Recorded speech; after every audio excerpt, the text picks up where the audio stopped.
बेनीवाल जी का गढ़ तो ध्वस्त होते होते तो दो बार निवड़ता बचे यार, अब काले पूरे गुड़ाए दे।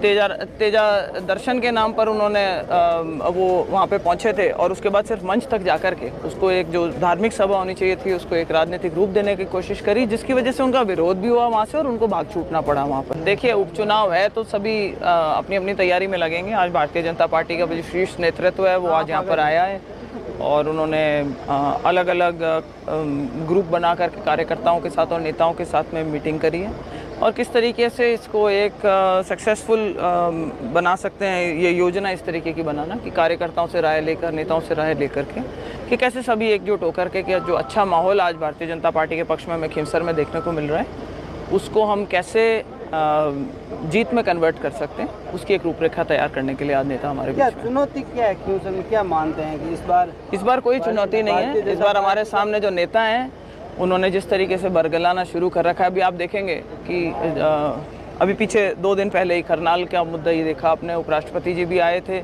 वहाँ पर भी उन्होंने कंट्रोवर्सी खड़ी करने की बौखलाए हुए हैं और अनर्गल गलत सलत बयान दे रहे हैं। पहले उन्होंने बोला भोपा जी को भारतीय जनता पार्टी का दुपट्टा पहना दिया। आपने कल देखा होगा कि भोपा जी का वीडियो वायरल हुआ है जिसमें उन्होंने इस बात का खंडन किया है कि मेरे को किसी ने जबरन कुछ दुपट्टा पहनाया।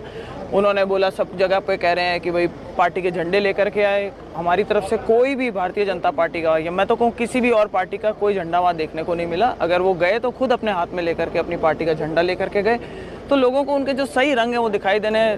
तेजा दर्शन के नाम पर उन्होंने वो वहाँ पे पहुँचे थे और उसके बाद सिर्फ मंच तक जाकर के उसको एक जो धार्मिक सभा होनी चाहिए थी उसको एक राजनीतिक रूप देने की कोशिश करी, जिसकी वजह से उनका विरोध भी हुआ वहाँ से और उनको भाग छूटना पड़ा वहाँ पर। तो अब जनता को ये सारी चीज़ें दिखाई दे रही है कि उनकी कथनी करनी में कितना फ़र्क है। इस चीज़ का फ़ायदा भी आने वाले चुनाव में भारतीय जनता पार्टी को होगा। यहाँ से हमारा कैंडिडेट अच्छी चीज़ कौन लेके आ रहा है तय हुआ है?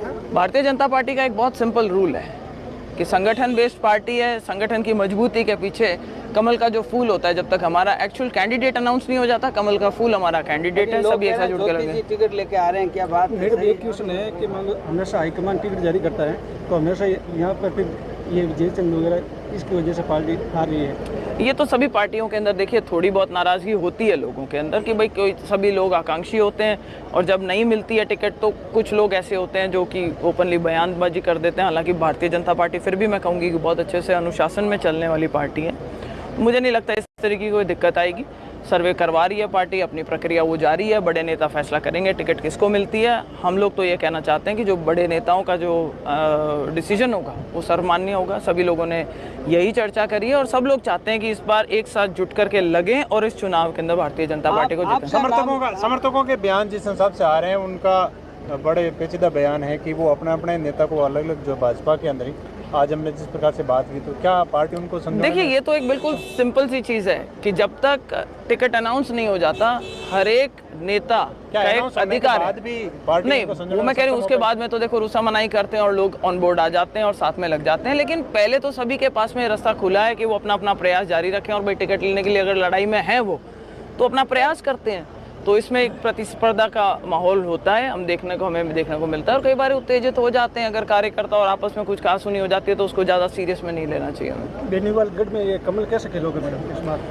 बेनीवाल जी का गढ़ तो ध्वस्त होते होते तो दो बार निवड़ता बचे।